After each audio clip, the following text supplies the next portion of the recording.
Good day and welcome to the SportWrap show. I am your host, Jesse Jackson Kauraitha, taking you through today's sports news. And now for your latest on the hit list.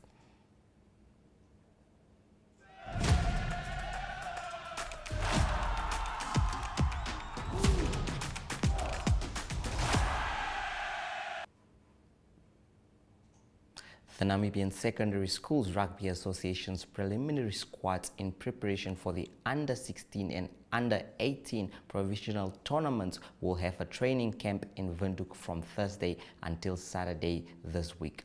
On Saturday, a final trial match will be played in both of the age groups, of which the squads of 23 players each as well as non-traveling reserves will be named. The Namibian Under-16 rugby team will have Jan Dames of Windhoek High School as the head coach for its participation at the Under-16 Grand Como Week in Stellenbosch from 26 to 30 June.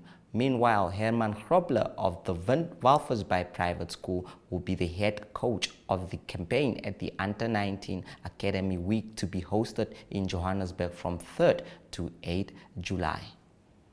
A group of national women's football players yesterday assembled at the Namibia Football Association's head office demanding payments owed to them from almost 3 years ago.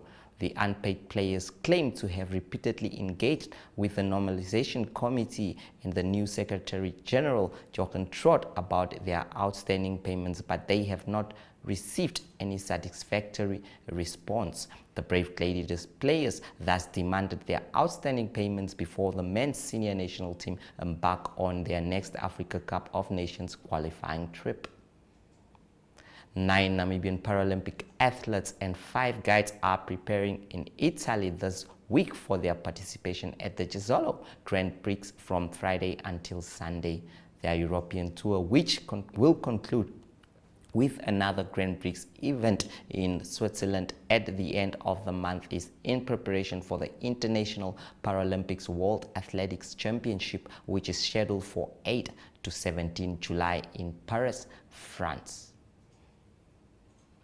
The 9 Namibian athletes are Ananias Shikongo, Johannes Nambala, Petrus Karuli, Bradley Murere, Lahia Ishitile, Lahia Ipinge, Denzel Namene, Chris Kinder, and Alfredo Bernardo. Many of South Africa's top mountain bikers competed in the King Prize Race to the Sun last Saturday, but they could not stop Namibia's Alex Miller from winning the race in an exciting sprint finish in a new record time. The race from Hartbeespoort Dam to Sun City was over a distance of 165 kilometers with about 1,000 meters of elevation gain, which is fairly flat for such a long distance. Miller won by 2 seconds against two-time Cape Epic champion Midbuur, the first time the Namibian has managed to beat the South African. In Miller's first ever participation in a gravel race, he was quite impressed with the performance of the Anguza bike brand, which is promoted by Namibian former professional rider Dan Craven and manufactured at Omaruru. Here are some of the highlights of the race at Sun City. Good morning and welcome to the King Price Race to the Sun 2023. Major instigators today, Matt Beers for Total Specialized, back after 3 years. His teammate Tristan O'Keefe will be with him and they'll be fighting for the top step of the podium. And then in the women's, we've got Sam Saunders, we've got Sarah Hill, we've got Catherine Collane. It's going to be an absolute banger.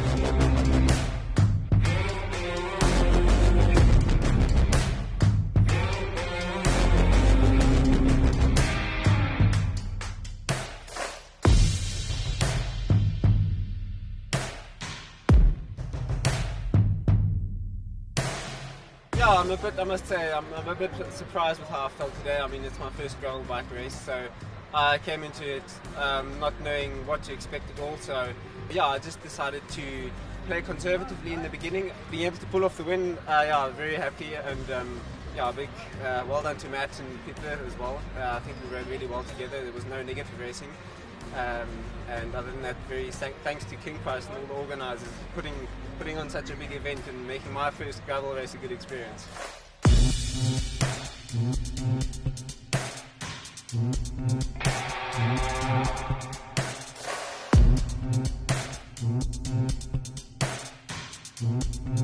Yeah, Sam is an absolute machine. It was such a pleasure always riding with her. She was such a teammate today, actually, throughout the race.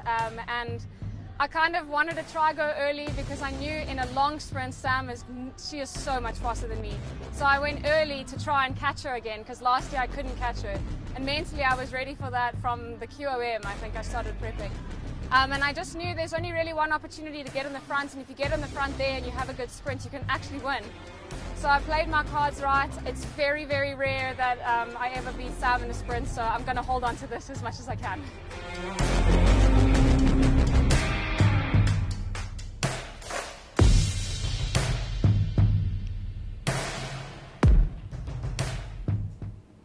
We will now go for a short break, and after that, let us head into the spotlight.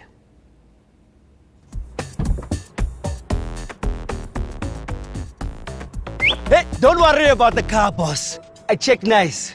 Thank you, but it's okay, ne? F&B Insurance. Checks nicer. No, man. At F&B Insurance, we provide cover for all your valuables, from your car to your laptop to your phone. F&B Insurance. You value it, we cover it.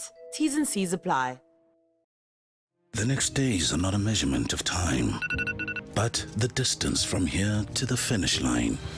For the race you are running, for your kids, your career, your health, your future.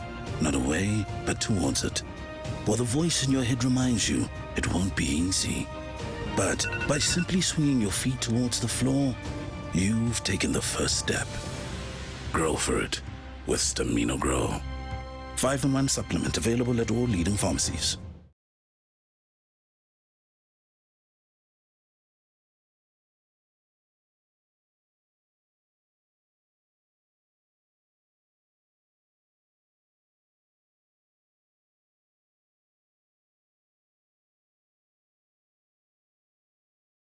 Is about the Soweto Derby at the FNB Stadium, known as the Soccer City. Well, I was invited by Nedbank to attend the famous derby, and I must say the atmosphere was one that will stick to my memories. Now, let me take you through. As we landed at the OR Tambo Airport, I was already excited about watching the biggest derby on the continent for the first time. I will now take you through some of the footage I took during the derby. You may not hear the sound of the vuvuzelas, but it was incredible. The journey to, that is the Soccer City, excited I was. Looking at, that is the city of Johannesburg, and you can see the famous stadium from a distance as we drove by bus going to the stadium, and already supporters walking to the stadium that is in Soweto, South Africa. And you can see everyone very excited about the derby. Those that were selling some stuff at the stadium already preparing. And as we entered the stadium, it was one of those incredible moments. A new feeling indeed, going into that stadium for the first time. Of course, it is the Soccer City, and you can see the celebrations, that is Kaizer Chiefs and Orlando Pirates. As we went into the stadium, VIP stand area still empty, but it was about to get full as the teams were marching on for warm-up. And of course, there they are, Kaizer Chiefs and Orlando Pirates, songs being sang, vuvuzela after vuvuzela, and it was just one of those famous derbies, with Orlando Pirates eventually prevailing as winners by 2-1 in extra time. It gave a perfect joy for a visitor that came for the first time, given that the match just didn't end in 90 minutes and it continued, and so was the fun. However, the spirit between the fans was incredible, joyous, even those that were losing, celebrating and just singing songs. A place where people came to forget their problems, a place where people came to enjoy football, and Nedbank Namibia plus Nedbank South Africa, making that dream for me possible. You can see the crowd there. It was packed to the rafters, And that was just a free kick for Orlando Pirates, who took the lead earlier on in the first half. The FNB Stadium, Soccer City as it's known, a place that hosted the 2010 World Cup, an incredible stadium indeed, which was built for any occasion, but I am sure it was built more for the derby. You can see there, Amakosi for life. As a Kosi fan, not happy, but was actually just excited to be part of that historic moment that would live in my memories forever, and I'm sure in the memories of many fans that also came from different places. La Rugby Joel is on after the break. Stay tuned.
Hey, don't worry about the car, boss. I checked nice. Thank you, but it's okay, ne? FNB Insurance. Checks nicer. No.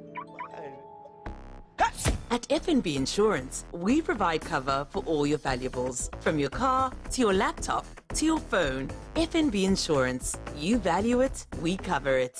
T's and C's apply.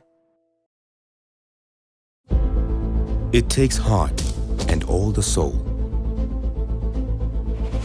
A head stuck in the game. It takes every bone in your body, all the blood in your veins. And then more blood, and more sweat, more tears, all your hopes and your dreams. It takes conquering fears. It's late nights and weekends, 6 to 6s, 9 to 5s. It takes sacrifice and suffering every moment of our lives. It takes kick after kick, being kicked when you're down. It takes fighting for hours for inches of ground. It takes every last line out, every last second spent. It takes absolute devotion. It takes 100%.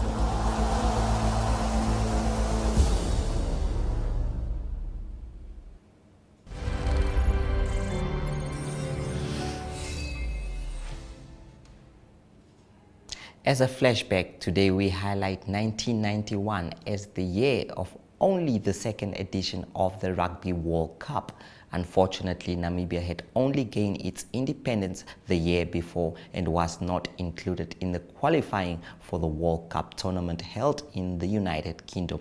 However, 1991 was an absolutely golden year for Namibia Rugby, as the team led by Gerard Mans won each of their 11th internationals that year. Looking at the results that year, we see that Namibia started off in July winning 2 tour matches in Europe, beating Spain 36-6 as well as Portugal 34-12. The legendary team captained by the late Gerard Mans then won 2 historic test series at home against opposition that did not go on to play in the World Cup that year. They beat Italy by scores of 17-7 and 33-19 before humbling Ireland twice, 15-6 and 26-15 respectively. Namibia also played 5 times that year against Zimbabwe, who was one of the African representatives at the World Cup. The first 2 clashes were played in Windhoek, the next 2 in Harare, and the 5th one last one was played in Windhoek.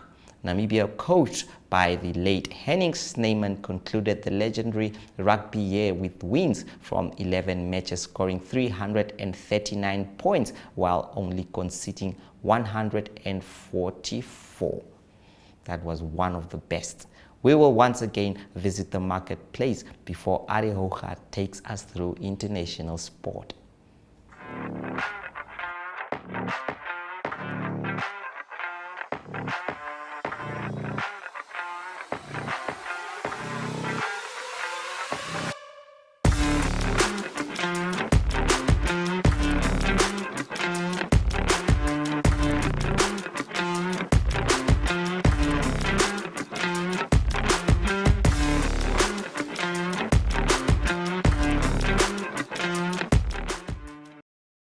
This May, choose brand new.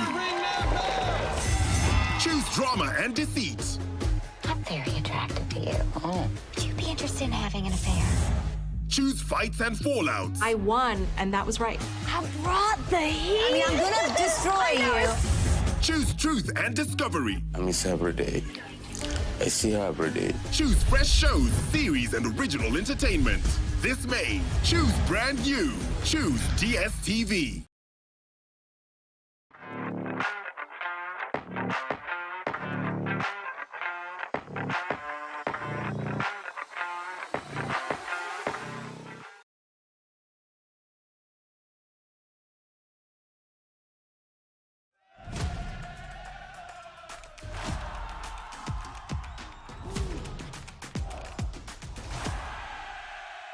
Good day everyone, time for international sports news and looking at the English Premier League. That is results from 3 games played. Just a few games left in the English Premier League and there's a big fight for the relegation or to avoid relegation. 3 teams going down from the 20 teams that fall out of the English Premier League at the end of the season. All 3 games had impact on this at the bottom 3. It was firstly Everton that had a brilliant win. They beat Brighton away from home, so they won the game at Brighton by 5-1, and that put them took them away from the bottom 3. Then also Nottingham Forest, they were second last before this game. They beat Southampton, that's at the bottom of the log. They beat them by 4-3, and they're not a good result for Leicester City. They're back in the bottom 3. They lost to Fulham, and the score there was 5-3. At the moment in 16th position, it's Nottingham Forest on 33 points, 32 points for Everton in 17th. Then the bottom 3 at the moment is Leicester City, 30 points, Leeds 30 points, and Southampton 24 points. Next games coming up for Leeds is they're playing at home. Difficult game against Newcastle. Also very tough game for Everton, playing at home against Manchester City. That's all this weekend. And then also Leicester City, tough game. They're playing at home against Liverpool. All 3 of these games will have a big impact on what happens in the relegation zone. Continuing international sports news with cycling news, the Giro d'Italia continued. It was round 3 or stage 3 that was concluded. Tough day for all the cyclists. It was raining. It was 213 kilometers. In the end, it was Australian Michael Matthews that won. It was an uphill sprint, or the sprint to the end was on an uphill, and he won it in a time of 5 hours, 1 minute and 41 seconds. It was a tight sprint to the end. He just beat Mats Peterson into second position and Caden Groves into third position. It was the first win ever for Michael Matthews in 8 years of cycling in the Giro d'Italia. The general classifications at the moment, still Remco Evenepoel that is leading. He's leading by 32 seconds over João Almeida, and in third position at the moment is Primož Roglič. He's 44 seconds behind Remco Evenepoel. And Michael Matthews, besides his win, or because of his win, he's now up in 8th position, but he's still 1 minute and 8 seconds behind Remco Evenepoel. Continuing international sports news with Formula 1 racing news. There's no Formula 1 race this coming weekend. The next one will be on the 21st of May in 2 weeks' time. That will be the Emilio Romagno Grand Prix that is in Imola in Italy. But news from the Formula 1 is related to Ferrari. It is Ferrari racer Charles Leclerc that said that Ferrari currently struggling like crazy. So a big statement that he's making. Charles Leclerc was 7th in Miami the past weekend, and his teammate Carlos Sainz was 5th. Carlos sides started third on the grid. It was Charlotte Clerk said that the car is not competitive over the length of the race. It is very competitive in one lap qualifying, but not in the whole of the race. He said that he experiences understeer, also oversteering, and that also it's very sensitive when it's windy. So that is some of the comments coming in from Charlotte Clerk of Ferrari. In closing today's international sports news with rugby news, it is Scotland, the rugby team, the rugby union, that announced that Gregor Townsend, their coach, agreed to be the coach up till 2026. He agreed to a contract extension. The 50-year-old Gregor Townsend's been the coach of Scotland since 2017. This year they had a good season in the Six Nations. They finished third in the Six Nations, and a tough World Cup coming up for them. They in Group A, and in Group A they will face also South Africa, the defending champions, and Ireland, and just two of those three teams will be able to go through to the quarterfinals. That's the international sports news for today. Hope you have a great sport day, and we talk again tomorrow. Goodbye.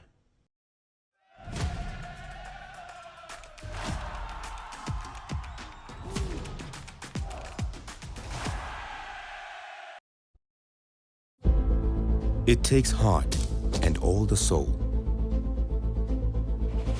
A head stuck in the game. It takes every bone in your body, all the blood in your veins. And then more blood, and more sweat, more tears, all your hopes and your dreams. It takes conquering fears. It's late nights and weekends. 6 to 6s, 9 to 5s.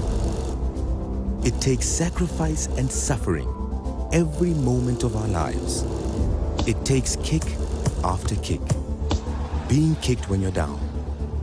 It takes fighting for hours for inches of ground. It takes every last line out, every last second spent. It takes absolute devotion. It takes 100%.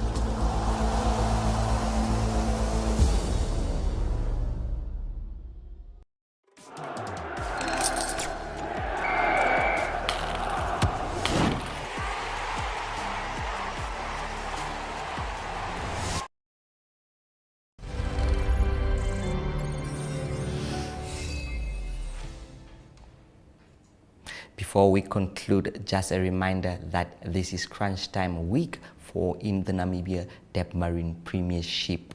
We know that Black Africa are on the verge of relegation and need to win their last match if they are to survive, with hope that Julinho Sporting does not win their last matches. There is, however, also another possibility to the fact that if Black Africa might get relegated just by the fact that Julinho Sporting gets awarded the points, they are appealing from citizens who did not honor a fixture against them. It is all interesting even when African stars have already won the league. Commerce Nampol, remember, have been promoted, that is to the Deb Marine Premiership, and will play among the elites. But who is going to go home alongside Citizens and 11 Rows? So it is indeed at that time that the clubs need to bring up their A game in the final matches just to secure those important places in the league. It is indeed not anything that you can miss. It is going to be interesting. And now that brings us to the end of today's show. Please catch the SportWrap show again tomorrow at the same time and place. From me, Jesse Jackson Kauraitha, goodbye.